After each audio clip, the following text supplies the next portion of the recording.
Hey guys, Buff and Game Bat today, bringing out a video. Today we're going to cover Insurgency Sandstorm and the best way I like to play this game here on console. So if you're a console player new to this game, going to go through just probably the best mode, in my opinion. If you're really into a tactical shooter, this takes Insurgency Sandstorm, which is already a pretty hardcore tactical shooter, and takes it to that next level. So in the background, you'll be seeing the gameplay of the mode we're going to be going over, and that is Hardcore Checkpoint. So I've been playing this mainly on PvE. I have a lot of fun in PvE, and especially with the communications, and especially here in Hardcore Checkpoint, communications are really key. So there's some really cool things about this mode as compared to typical PvE with your regular modes for regular Checkpoint.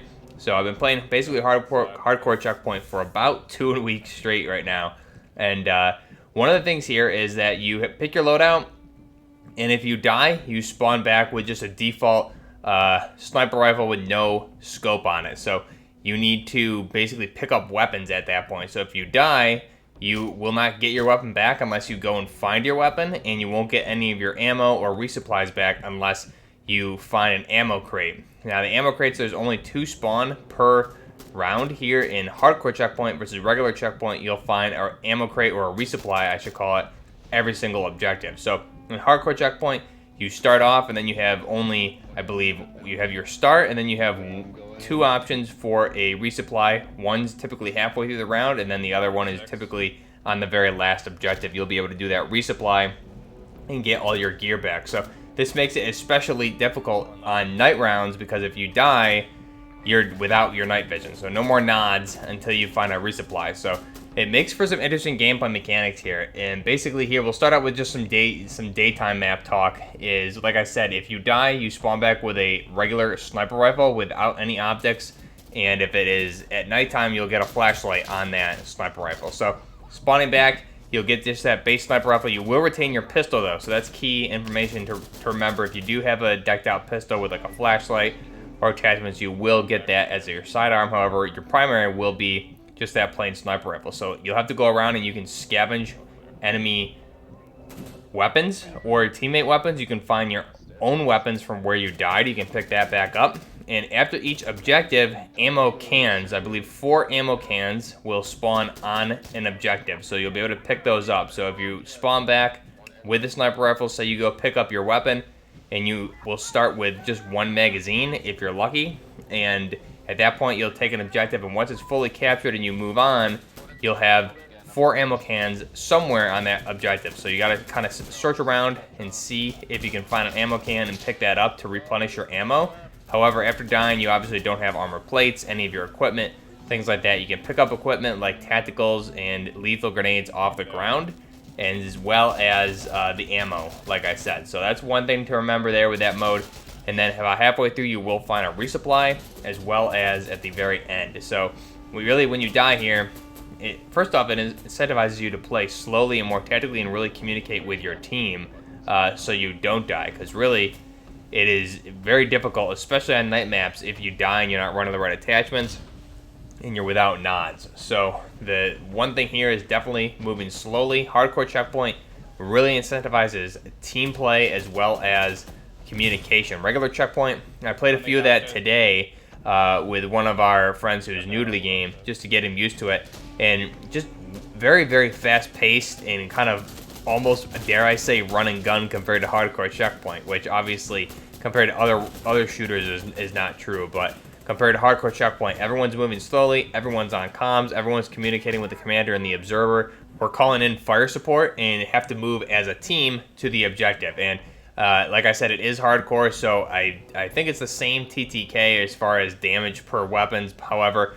the bots definitely, I noticed, you will get domed once in a while, a lot easier. It seems like the enemy AI is a lot more less forgiving, and if you're caught out in the open or something, they typically will get lucky here and there and shoot you in the head. So again, moving slowly in this game mode is pretty key. And it can be a lot of fun here, especially doing some sniper support with the M82 on this mode. It just makes it a lot of fun. And again, communicating with your team, letting them know where you are versus where the team is, what sides you're breaching, where you're moving up.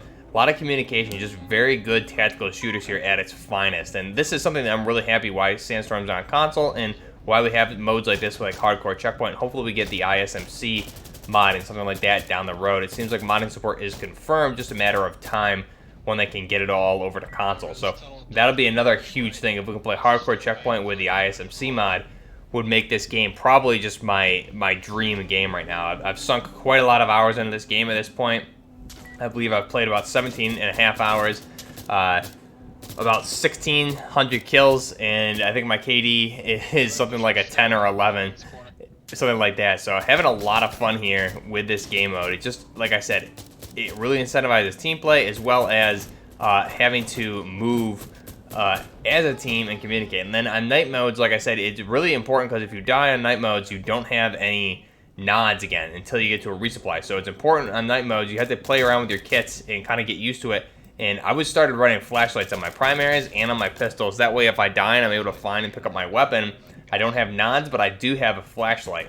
In night modes, if you played them, you have the option between regular flashlight, IR laser, and regular laser. And it's important to pick the regular flashlight. That way you can see without your nods. If you have the IR flashlight and you don't have nods, you won't see that flashlight. So you want the regular flashlight so you can see it when you don't have nods and you respawn. And typically from there you can find enough ammo to continue on with your own weapon that you've picked up if you do happen to die. But again, Hardcore Checkpoint, moving slowly, working as a team, communicating. This is really a great way to play a tactical shooter like this. I have a lot of fun in this game mode, and if you're playing with your friends, a lot of communication. I've had a lot of good games with just randoms, and a lot of really good communication. Setting up a machine gun on a choke point and bottlenecking the enemy. Moving into an objective tactically, teammates calling out flashbangs, where they're moving, how they're moving, who's throwing in grenades, things like that. Just makes this game awesome. I have a lot of fun with Hardcore Checkpoint. Like I said, this is probably the best way, in my opinion, to play the game in general. I don't really play that much PvP lately. I did play a little bit when the game came out here on console, but I have played this on PC before. So at this point, I really enjoy the tactical aspect of this game, communicating with your teammates and taking the objectives with Hardcore Checkpoint. It's a lot of fun, and again, it's definitely one of those niche type modes, but I feel like once you get used to it, it's really, really fun. And going back to regular Checkpoint from Hardcore Checkpoint definitely is kind of a shock. It was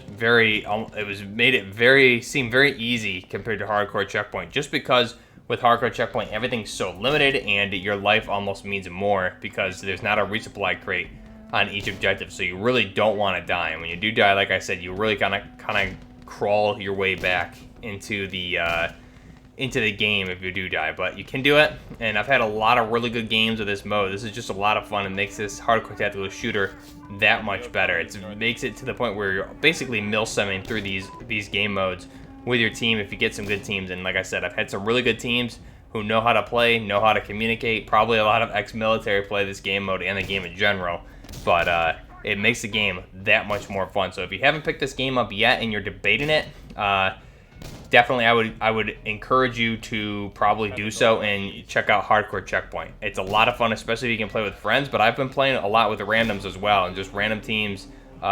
Everybody's typically communicating, so this is one of those modes where you need a headset and you need to be communicating, because typically everybody's talking and working as a team. So this is a really fun mode. Let me know down below if you've picked up Insurgency Sandstorm. If you haven't picked it up yet, are you thinking about it? And if you have played Hardcore Checkpoint, what do you guys think about this here on console? I'm playing over on PS5, and like I said, there's really no difference in my opinion that I can tell from PS5 to the PC version. It runs basically the exact same in my opinion from what I can really see. But let me know what you guys think about this game down below. Till next time, this is Buffner Gaming, out.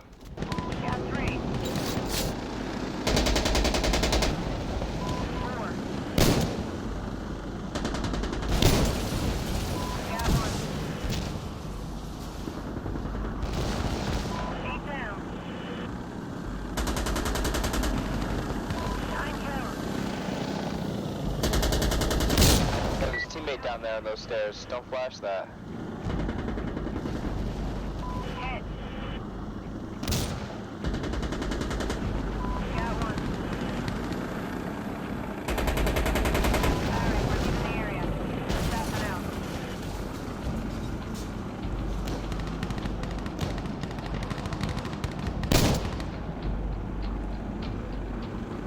Northeast, north. Northeast, a lot of them. Northeast, one too many.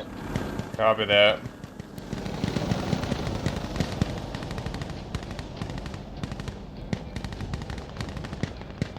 Northeast, they still coming. Voids here, bro.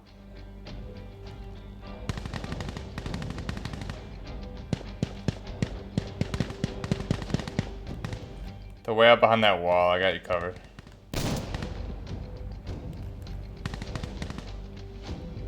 Gunship is headed back now. Stay safe, guys. Station out.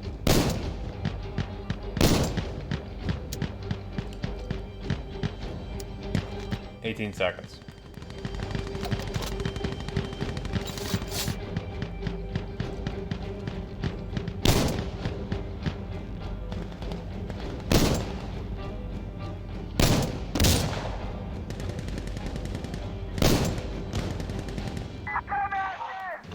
Good job, guys.